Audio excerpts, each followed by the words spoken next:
renovo os meus votos de boa tarde, senhoras e senhores deputados.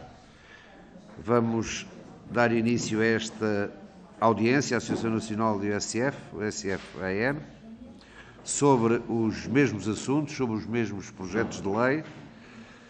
Projeto de lei número 71/15, primeiro do Bloco de Esquerda, altera as atividades específicas associadas à compensação em unidades de saúde familiar de forma a eliminar discriminações de género na prática clínica. E o projeto de lei número 88/15, primeira do PAN, elimina a discriminação de género nos critérios de compensação associada às atividades específicas dos médicos. Temos connosco e agradecemos a presença da Sra. Isabel Gonçalves, enfermeira de família, vogal da direção, e Dr. João Sousa, médico de família e também vogal da direção da associação. Conforme consta da grelha, Vossas Excelências dispõem de 10 minutos para abrir as hostilidades, digamos assim. Façam favor. Excelentíssimo Presidente, muito obrigada. Cumprimentar os presentes. Boa tarde. Em nome do Presidente da USF-AN, Dr. André Biscaia, agradecemos o convite que nos foi endereçado relativamente às iniciativas legislativas propostas pelo Bloco de Esquerda e pelo PAN, portanto o projeto de lei número 71/15 e o projeto de lei número 88/15. Temos a referir que aplaudimos a decisão da Sra. Ministra, que dias depois de ter divulgado que a prática clínica ia ser monitorizada, a boa prática clínica ia ser monitorizada através da ausência de IVGs e de ITS nas mulheres, portanto foi revogada, felizmente, portanto foi retirada. E como já foi referido pelo Sr. Bastonário, uma gravidez indesejada e uma doença sexualmente transmissível não pertence somente a uma mulher, portanto há dois envolvidos. E como tal, é uma questão de vontades e não poderá ser vista como uma questão técnica. E uma vontade de uma mulher não deve ser medida através de indicadores.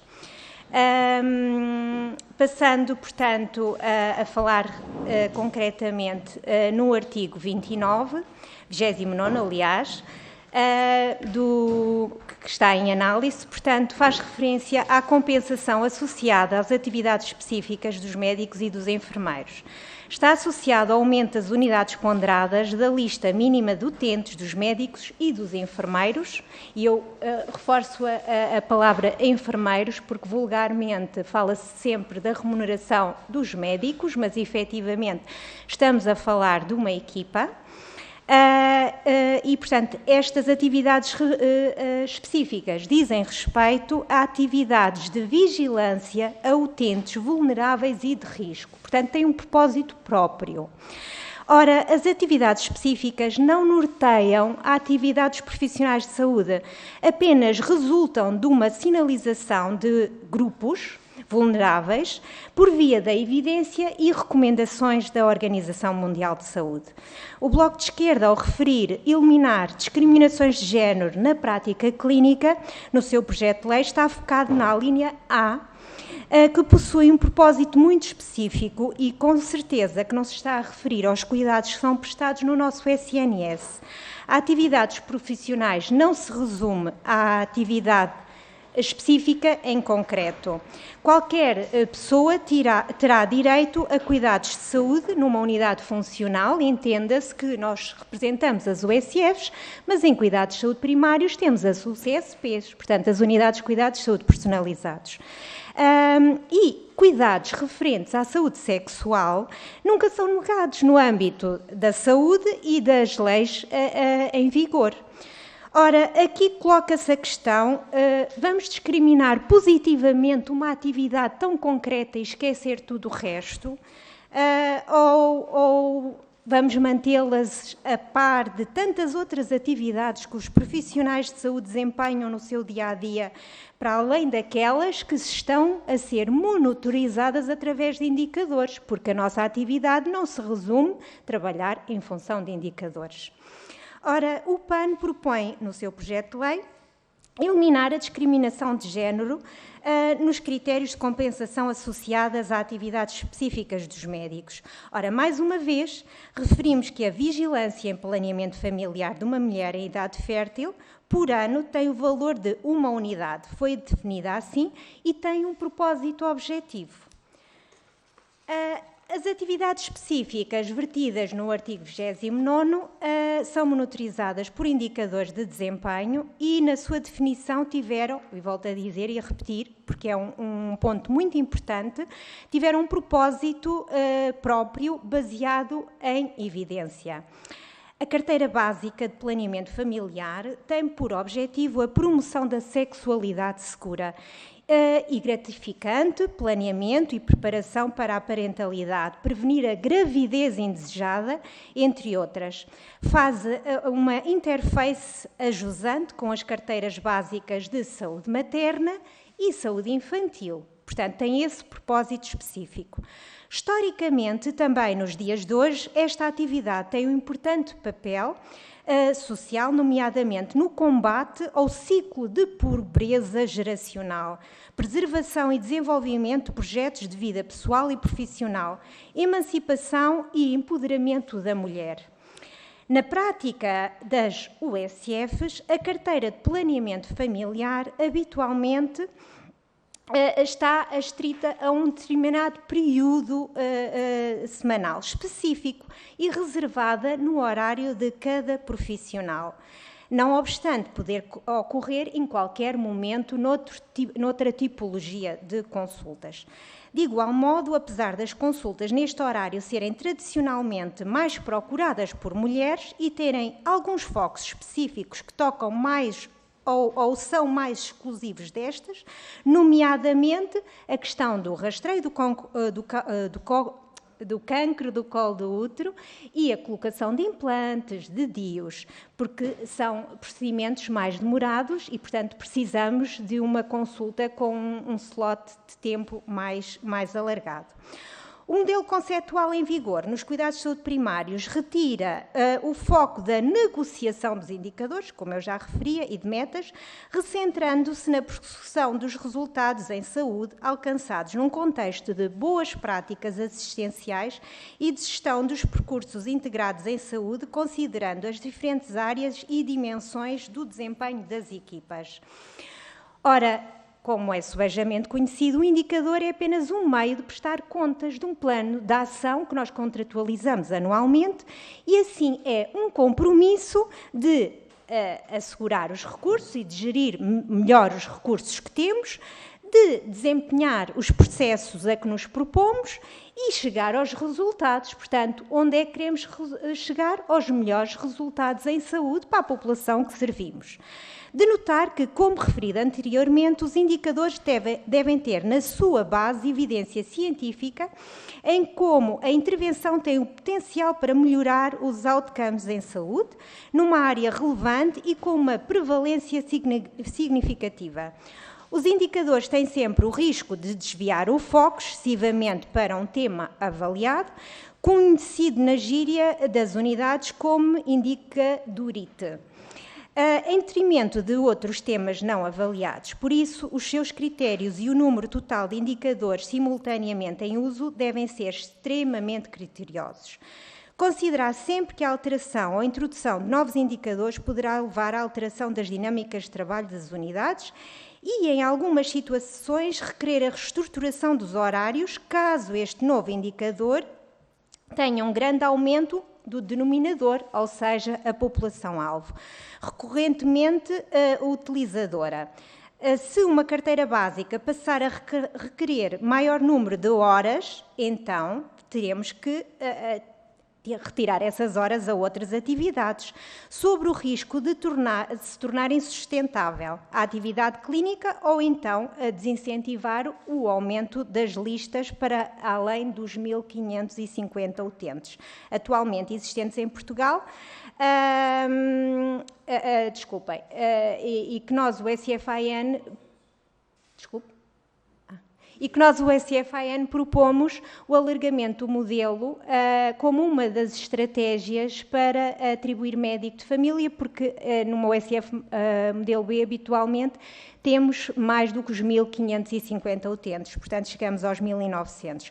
Ora, assim, o SFAN defende que a população deve ter os melhores cuidados no âmbito da saúde sexual e reprodutiva, tendo direito ao acesso a métodos de planeamento familiar e a serviços de saúde que promovam o seu bem-estar. No entanto, não nos poderemos desvincular do propósito das atividades específicas da vigilância a utentes vulneráveis e de risco e gerar confundimento com conceitos como igualdade de género, cunhos ideológicos ou morais, que deverão ser, sim, discutidos no âmbito de definição de políticas de saúde e de programas de saúde a nível nacional. Muito obrigada.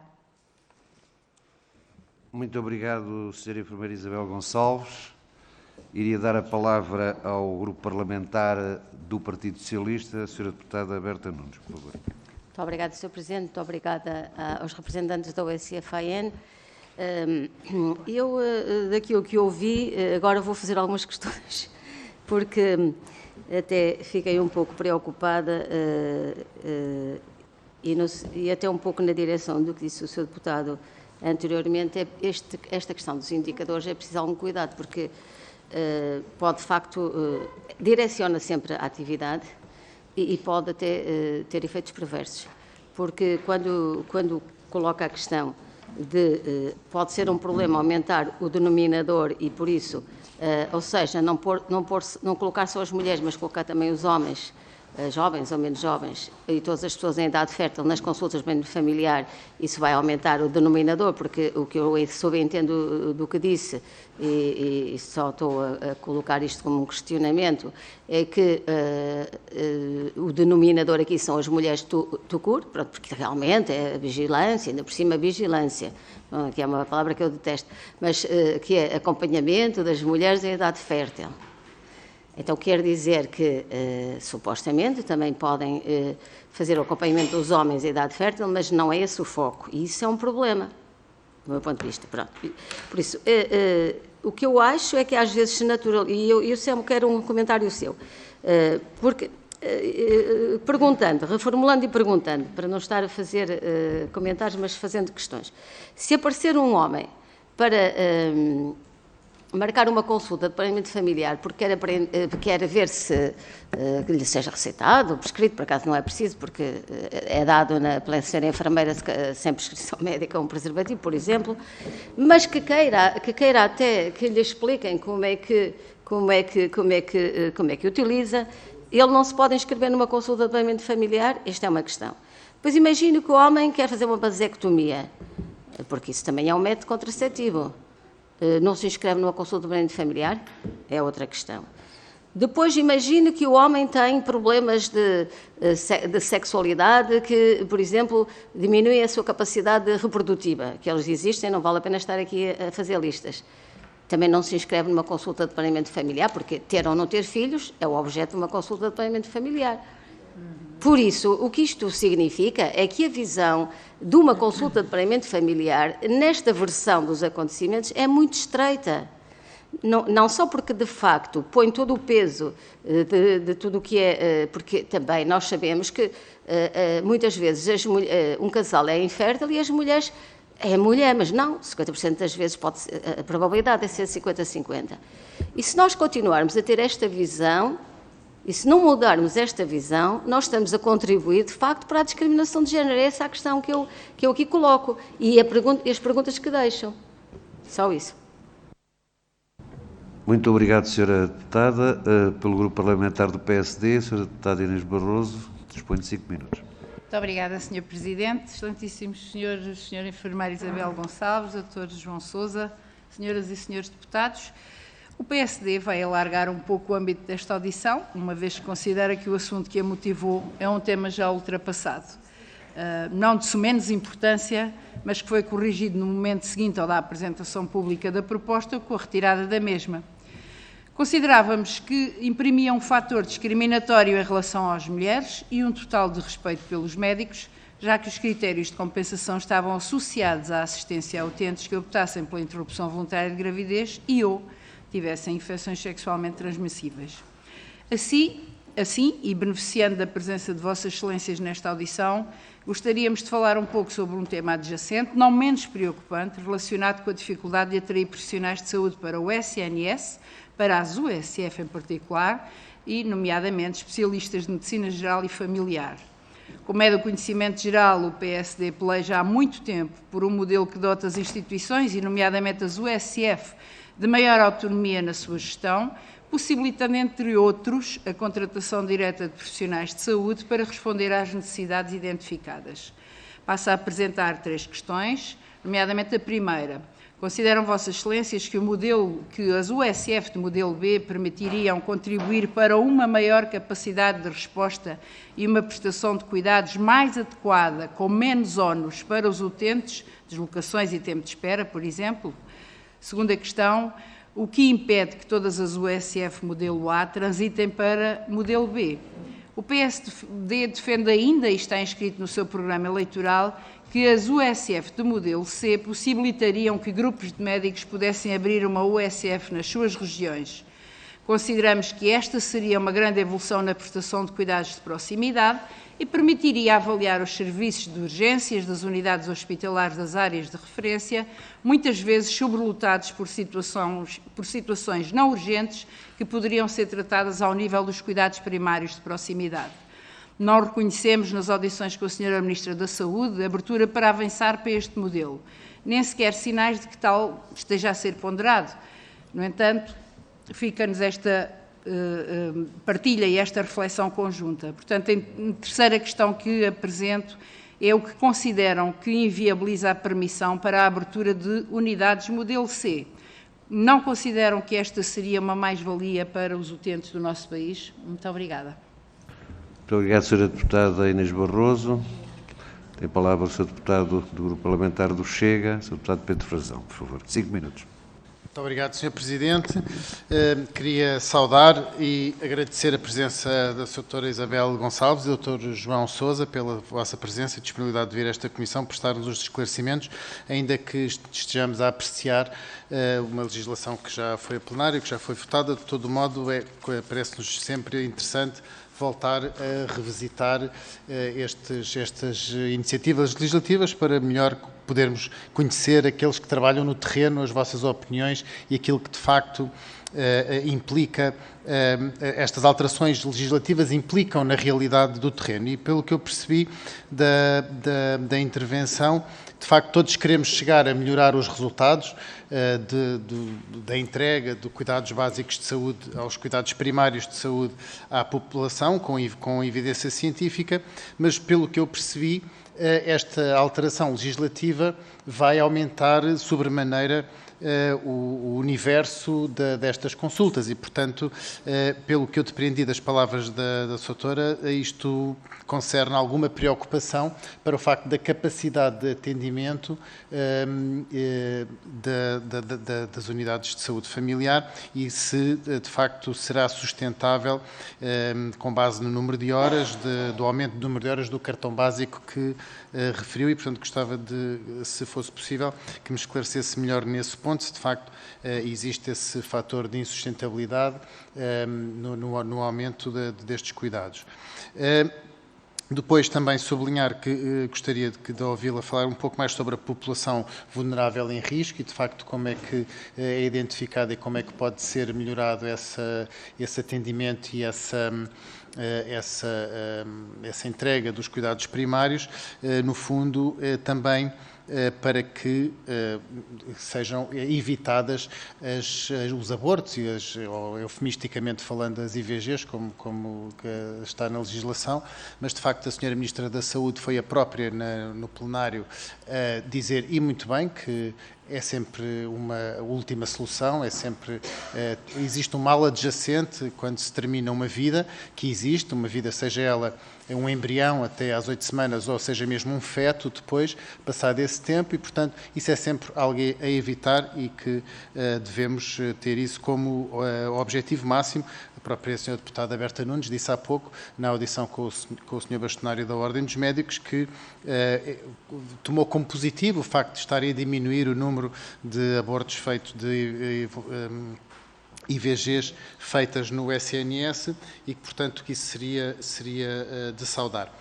Finalmente, gostava de ouvi-la um pouco mais sobre o último parágrafo que referiu na sua intervenção, de como poderá esta legislação ser, de facto, o cunho, pelas suas palavras, o cunho ideológico ou moral sobre o atendimento. Como é que percebi algum receio nas suas palavras que isso pudesse estar a ser instrumentalizado, e gostava que explanasse um pouco mais essa ideia. Muito obrigado. Muito obrigado, Sr. Deputado Pedro Frazão. Pela Iniciativa Liberal, o Grupo Parlamentar, tem a palavra a Sra. Deputada Joana Cordeiro. Faça favor. Obrigada. 5 minutos. Obrigada, Sr. Presidente.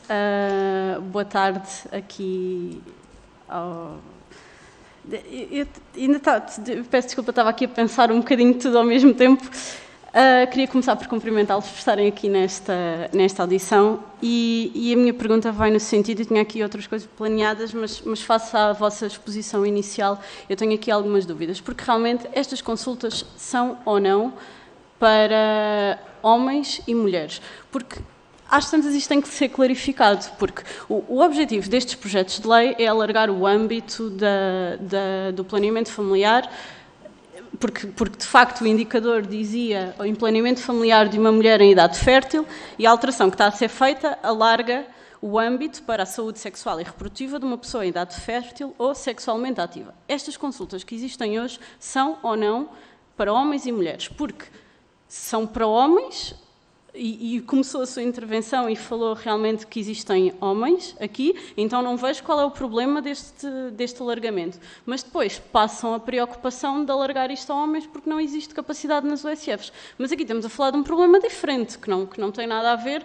com o fazer sentido ou não que estas consultas sejam alargadas, porque de facto aqui preocupa-me um bocadinho da sua exposição, e posso efetivamente estar a interpretar mal, é que de facto estamos a passar realmente o ónus do planeamento familiar para as mulheres, e de facto então este projeto torna-se ainda mais importante porque o planeamento familiar e as gravidezes indesejadas não partem apenas das mulheres.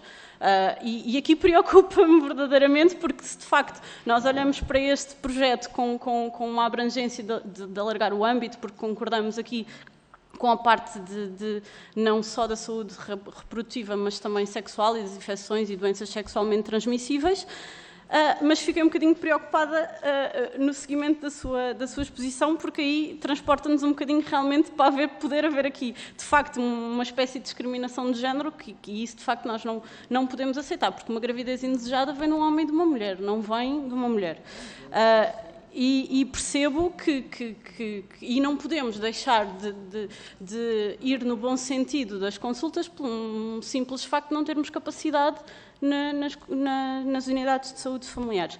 Isto transporta-me aqui um bocadinho, a deputada Inês Barroso já aqui falou, mas para as USFCs, e eu queria aqui a vossa opinião. Se de facto aqui as USFCs podem ter ou não um papel diferenciador na abordagem da saúde sexual e reprodutiva, porque obviamente dão um grau de autonomia maior no tipo de médicos e na diferenciação de médicos, do tipo de cuidados diferenciados que podem prestar. Se podemos ter aqui, avançando para um modelo em que temos 3 tipos de USFs, se isto poderia ser ou não ajudar aqui neste papel da saúde sexual e reprodutiva. Obrigada.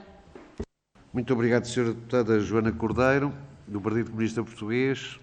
O Sr. Deputado João Dias, por favor, 5 minutos. Muito obrigado, Sr. Presidente.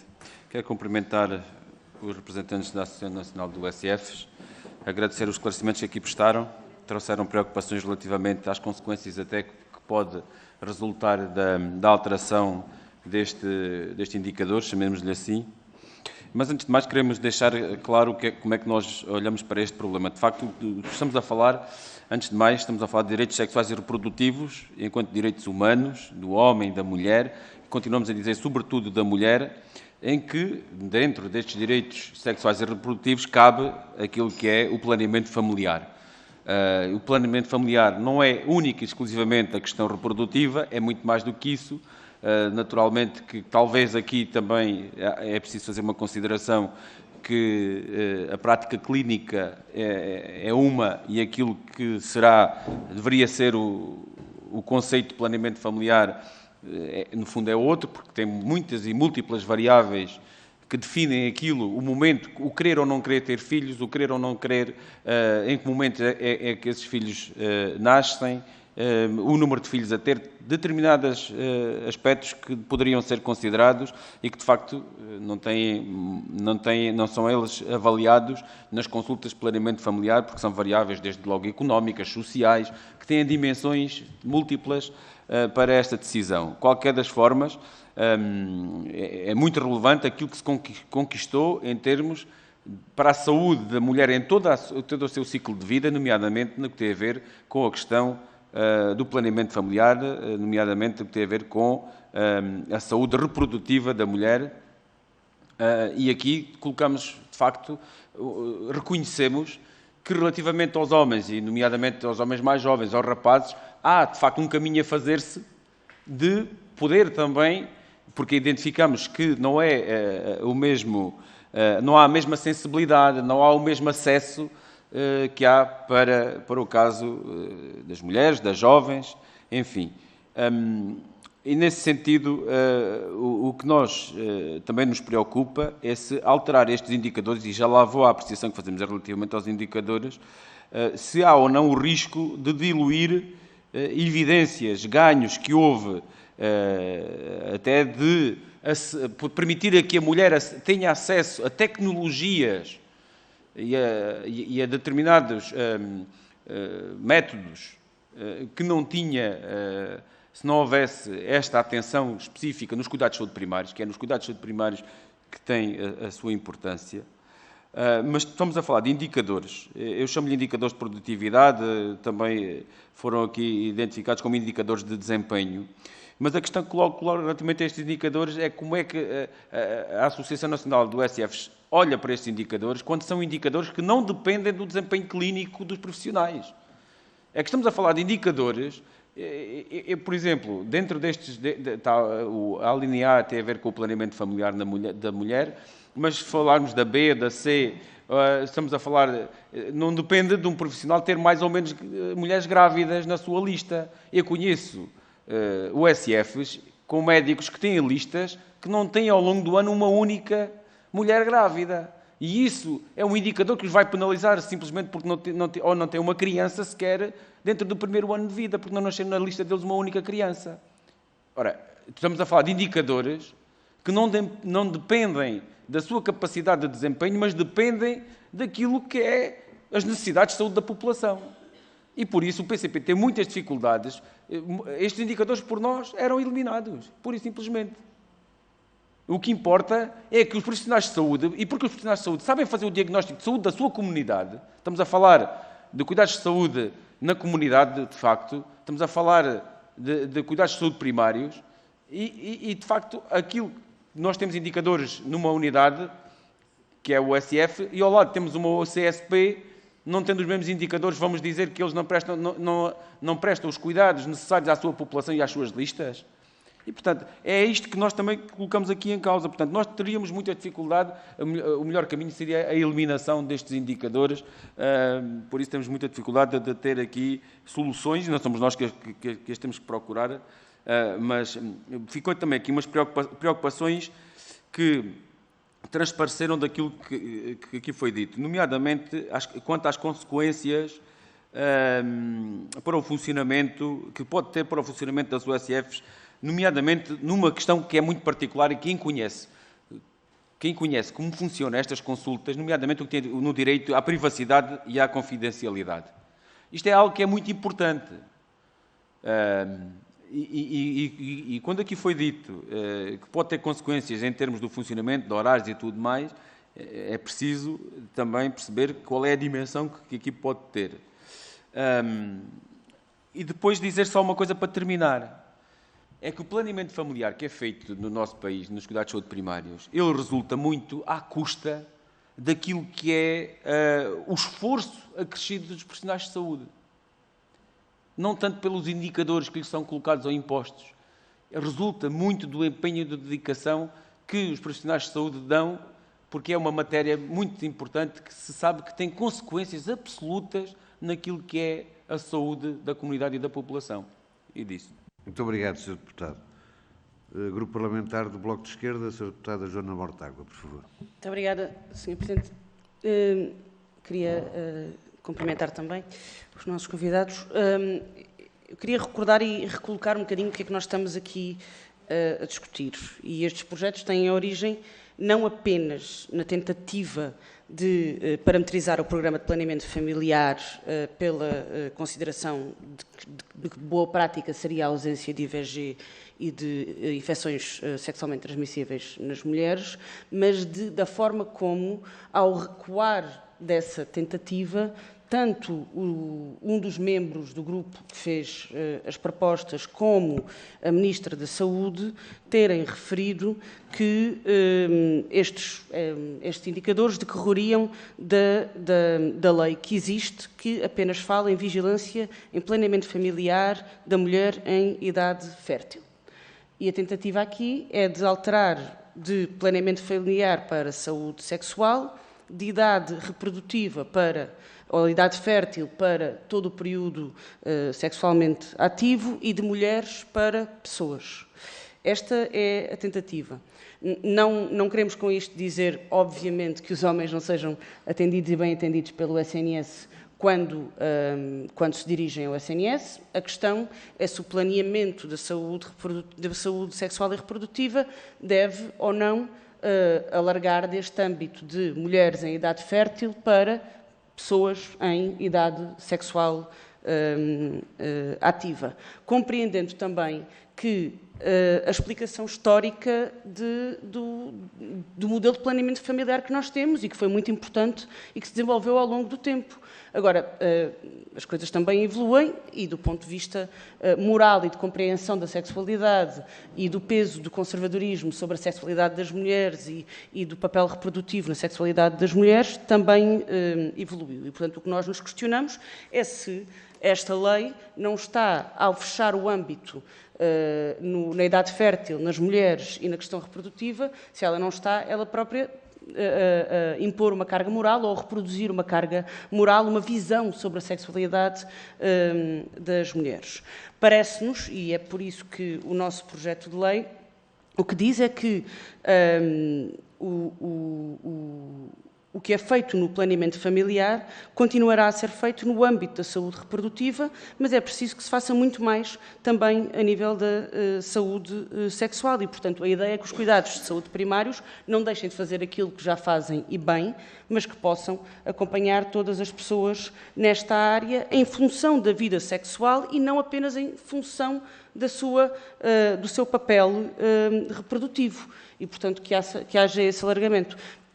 Eu apenas queria, acho que todos entendemos, e o projeto e todas, o projeto é bastante autoexplicativo, mas queria voltar a mencionar esta cadência de acontecimentos, que foi o facto da própria Ministra e da própria equipa terem invocado a lei e a estreiteza, digamos assim, da lei quanto aos seus destinatários e ao modelo de saúde de planeamento familiar nos cuidados primários e que foi isso que motivou uma alteração para que ela possa incluir todos os géneros e para também corrigir uma expressão que depois naquele indicador acabou por se revelar como uma expressão discriminatória.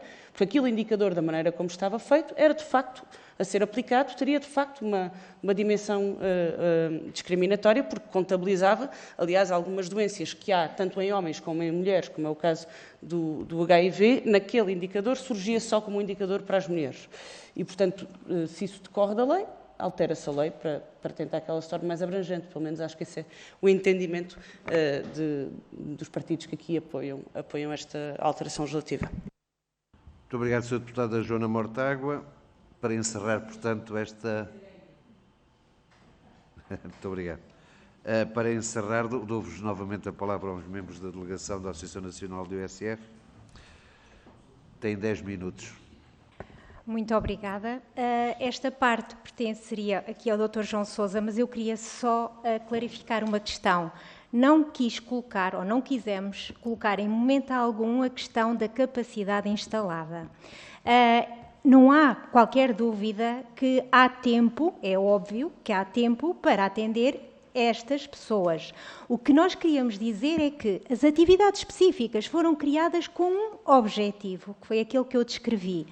E essas horas que são afetas a essas atividades específicas são contabilizadas na base da pirâmide etária da lista de utentes daquela equipa de saúde. E como tal, há X horas de saúde infantil, há X horas de saúde materna, há X horas de planeamento familiar, que tem a ver com mulheres em idade fértil. Porque vocês sabem que a DGS tem o programa que diz precisamente que a população abrangida são as mulheres até aos 54 anos e os homens independentemente da idade. Portanto, aqui, não sei se fui clara, portanto, em momento algum nós quisemos dizer que não temos horário para atender estas pessoas. Obrigada.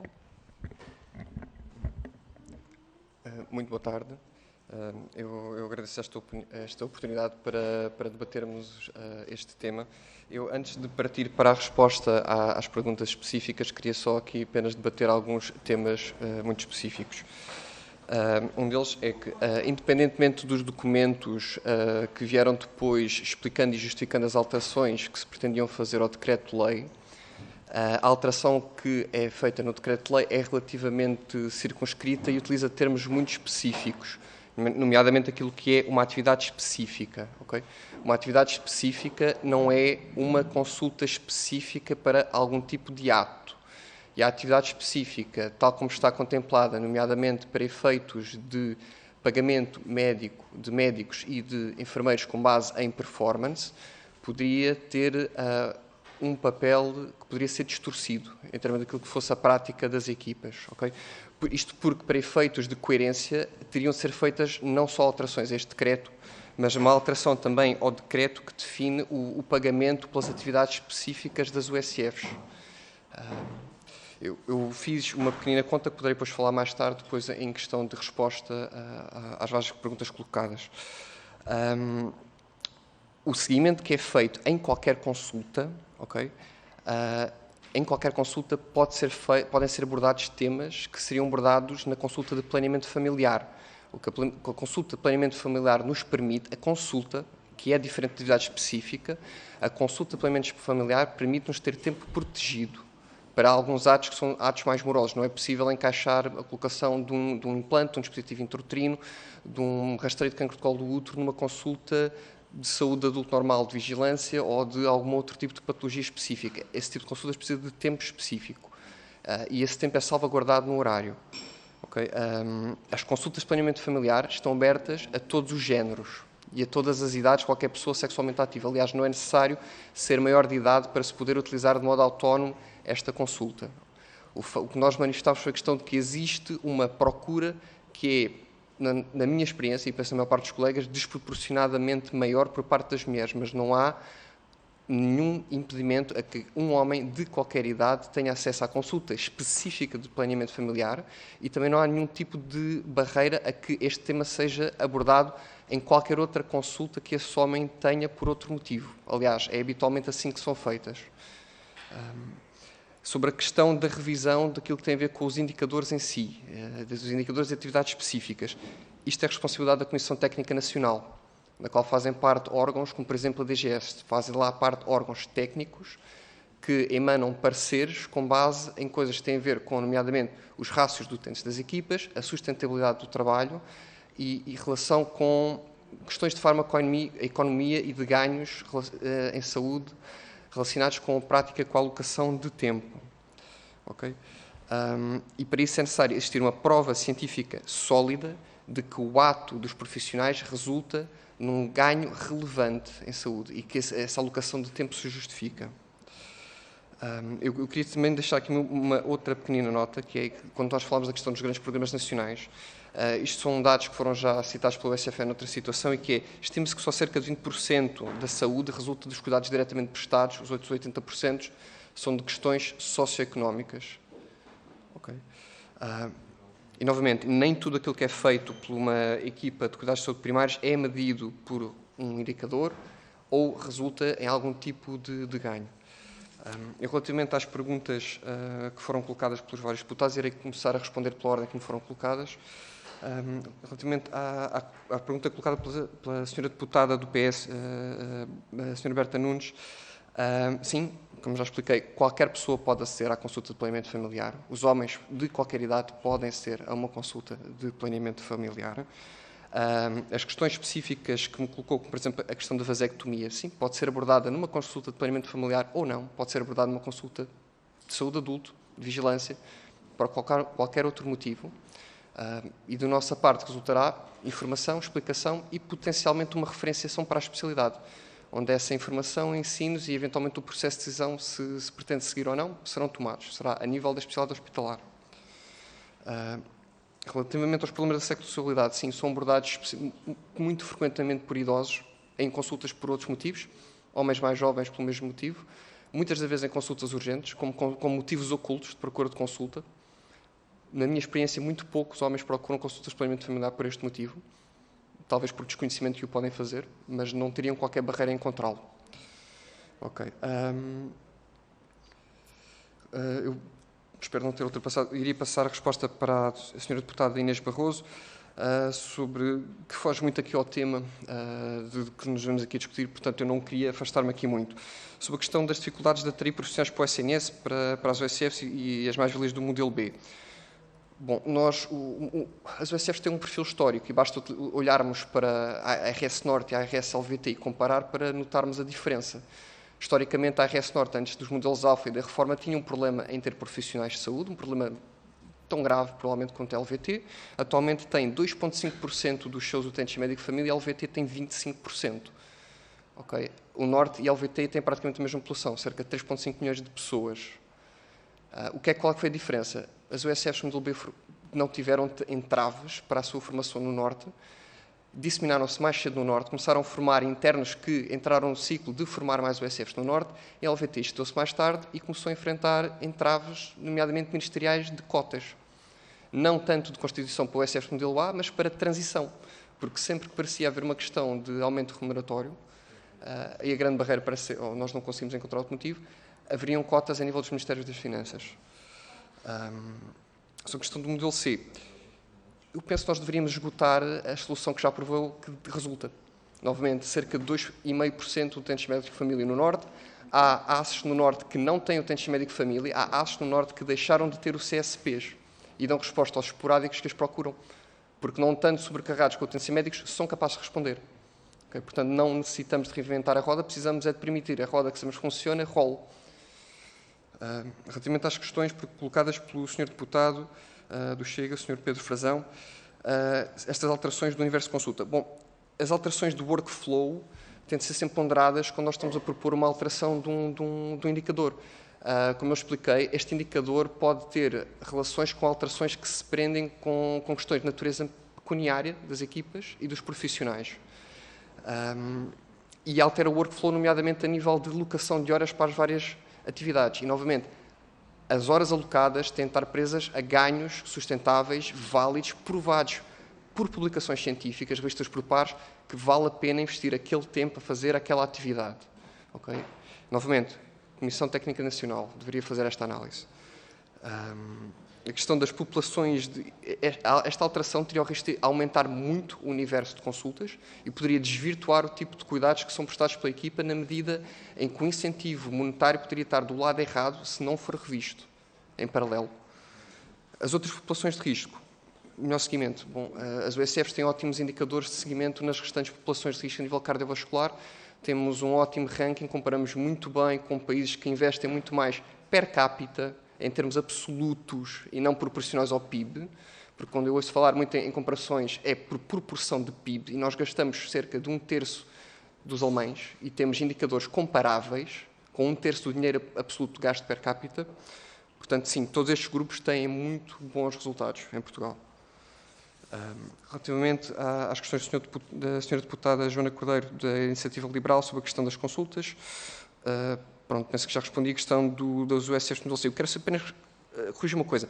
Os médicos em USF modelo C não terão mais autonomia. Eu não tenho qualquer limitação à minha autonomia dentro da minha unidade. Existe uma direção colaborativa, as decisões são tomadas por voto, nós organizamos como queremos, desde que demos prestação ao final do ano, que os nossos cuidados têm qualidade, que os utentes estão satisfeitos. Okay? Não há limitação, dentro dos limites da lei, claro, àquilo que eu posso fazer dentro de uma USF modelo A ou de uma USF modelo B. As USPs têm constrangimentos diferentes, mas dentro de uma USF essa limitação não existe. Okay? O que existe novamente uma limitação é a constituição delas ou a progressão delas para o modelo B. Portanto, o meu problema é desbloqueiem a progressão e estima-se que destes 1,4 milhões de pessoas que não têm médico atualmente, sobrariam talvez 500 mil, com os profissionais que estão no terreno hoje, sem contratar mais ninguém, sem buscar mais ninguém a lado nenhum. Depois, melhorem as condições para fixar os recém-especialistas, porque nós estamos a perder quase 1/3 dos recém-especialistas diretamente em concurso há vários anos. Okay? Sim, nomeadamente em áreas como Lisboa e Val do Tejo. O esforço de arrendamento em Lisboa e Val do Tejo para um médico especialista rondará em Lisboa sempre acima dos 40%, em algumas zonas entre 70% a 80% fora do modelo B. É insustentável. Com opções alternativas, eu não sei qual é que é a medida proposta, mas esta questão, alguma questão, e nomeadamente a questão do arrendamento é um problema, terá de ser abordado. Relativamente à pergunta colocada pelo Sr. Deputado João Dias, do PCP, sobre a questão da sensibilidade, do acesso dos homens jovens. Novamente, não há limitação de acesso por género ou por idade. A questão dos indicadores de produtividade depender do desempenho clínico. Alguns sim, alguns não. Eu posso admitir que, em vários aspectos, os indicadores, a maneira como são construídos, têm muito a melhorar. Mas temos 2 pontos. O primeiro é só se sabe o que se mede, e se não se medir não se sabe. E a segunda é muito importante darmos provas do nosso trabalho em termos de questões de transparência. E as USFs são provavelmente as instituições públicas com maior transparência no país. Aliás, nós temos os nossos dados no BI do CSP, atualizados mensalmente, públicos, de todas as unidades do país, comparativamente. E são muito poucas as instituições em que é possível ter dados tão fiáveis sobre a performance das mesmas. A questão das gravidezes, as gravidezes são seguidas de uma valência diferente, não é após haver uma gravidez, é atividade específica de saúde materna, não de planeamento familiar. Portanto, essa questão não se coloca e a questão pecuniária também não se coloca porque existe um teto que se pode ganhar e que é atingido sem pontuar o máximo em todas as áreas. Não há um incentivo em esgotar por motivos remuneratórios. Portanto, o colega que vive no interior consegue muito facilmente compensar o prejuízo que tem ao não ter tantas grávidas, tendo uma lista maior, seguindo melhor outros grupos de risco, terá os idosos, terá mais diabéticos. Portanto, é possível compensar isso, os indicadores estão relativamente bem pensados nesse sentido. Ok. Então, penso que não terei... Relativamente às questões colocadas pela Sra. Deputada Joana Mortágua, a questão de parametrizar o planeamento familiar e as alterações que foram retiradas, nomeadamente a questão da IVG e das DSEs, eu pessoalmente estou de acordo e a Associação também. Nós saudamos que esses itens tenham saído, acho que seriam itens com potencial discriminatório e que poderiam enviesar negativamente o tipo de cuidados que eram prestados ou incentivar práticas como, por exemplo, simplesmente não registar. A questão das 3 alterações específicas foram referidas. A alteração para a saúde sexual não parece, no decreto específico, não parece trazer qualquer problema, nenhum tipo de complexidade. A questão do sexualmente ativo, eu tinha aqui 2 questões. A primeira é que atualmente não é possível parametrizar se alguém é sexualmente ativo ou não. Portanto, para começar, o software teria de ser alterado, teria de ser validado com uma comissão de ética e com a Comissão Nacional de Proteção de Dados, se sequer é possível registrar esse dado, nomeadamente como, por exemplo, não é possível registrar dados étnicos, sendo que estes eram importantes porque existem calculadoras específicas, existem calculadoras de risco específico que têm itens raciais e nós não temos como registrar sequer essa informação. Não há. Portanto, eu não sei qual seria a sensibilidade de fazer este tipo de registro, não teríamos qualquer tipo de problema. A questão das pessoas, o único problema, novamente, é a questão do denominador da atividade. Okay? Os cuidados novamente, serão acompanhados sempre todas as pessoas independentemente de se serem ou não consagradas diretamente numa atividade específica. Okay? Eu vou só terminar dando um pequeno exemplo da minha lista. Eu tenho uma lista que sigo regularmente cerca de 1.850 utentes, numa USF aqui no centro de Lisboa. E tenho atualmente, à luz do atual indicador, cerca de 450 mulheres que integram o indicador de planeamento familiar. Se fosse feita uma alteração seguindo os critérios que a DGS preconiza sobre a questão do homem de qualquer idade, estes 450 passariam 450 mais 811 na minha atual lista. Ora, eu tenho 3 horas semanais alocadas a esta valência de tempo protegido. E esta consulta, a consulta de planeamento familiar tem essa particularidade que habitualmente é tempo protegido para abordar questões do índeme da sexualidade e da reprodução. Os homens têm direito, não é vedado. Não é? Os homens têm acesso direto, já disse. Os homens têm... Mas deixe-me novamente só esclarecer uma coisa.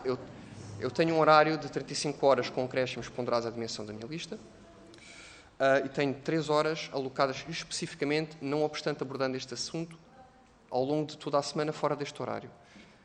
Se fôssemos proteger tempo especificamente para isto, eu precisaria não de 3 horas, mas de 8 horas e 20 por semana. Estamos a falar de um acréscimo de 280%. E não só isso, como seria possível eu esgotar o meu teto remuneratório única e exclusivamente nesta valência, com uma lista de dimensão mínima, sem qualquer tipo de dedicação aos restantes parâmetros. E eu estou apenas a frisar aquilo que são as situações de limite. Okay? Na situação de limite, tal como as regras estão definidas, eu teria provavelmente de retirar horas que estão consagradas por outro tipo de atividade, e seria muito difícil conseguir o mesmo tipo de dedicação com a mesma dimensão de lista, e vocês estariam a incentivar recém-especialistas que têm, pela lei do anterior orçamento, uma lista máxima de 1.550 utentes, a não aumentarem as listas acima dos 1.550 utentes, logo necessitando de mais médicos para cobrir a mesma população.